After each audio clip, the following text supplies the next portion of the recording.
পালং পনির। পনিরগুলো নুন আর গরম জলে ভিজিয়ে দিলাম। এদিকে কড়াইয়ের মধ্যে 10টা কাজু বাদাম দিয়ে তার মধ্যে পালং শাকগুলো 2-3 মিনিট ফুটিয়ে ঠান্ডা জলে শিফট করে নিলাম। এরপর মিক্সিং বোলের মধ্যে ঠান্ডা হয়ে গেলে দিয়ে দিলাম পালং শাক, ধনেপাতা, আদা, কাঁচা লঙ্কা আর একটু লেবুর রস দিয়ে পেস্ট তৈরি করে নিলাম। এরপর কড়াইয়ের মধ্যে মাখন আর সাদা তেল দিয়ে দিলাম জিরে, গোলমরিচ আর হিং। তারপর দিয়ে দিলাম টমেটো কুচি 2টো। এরপর পরিমাণ মতো নুন, হলুদ, কাশ্মীরি লঙ্কা গুঁড়ো, একটু মিষ্টি আর ধনে জিরে গুঁড়ো দিয়ে বেশ করে কষিয়ে নিয়ে পেস্ট দিয়ে দিলাম।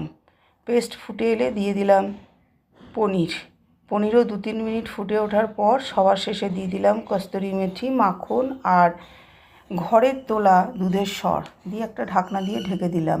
ব্যাস, তৈরি হয়ে গেল পালং পনির।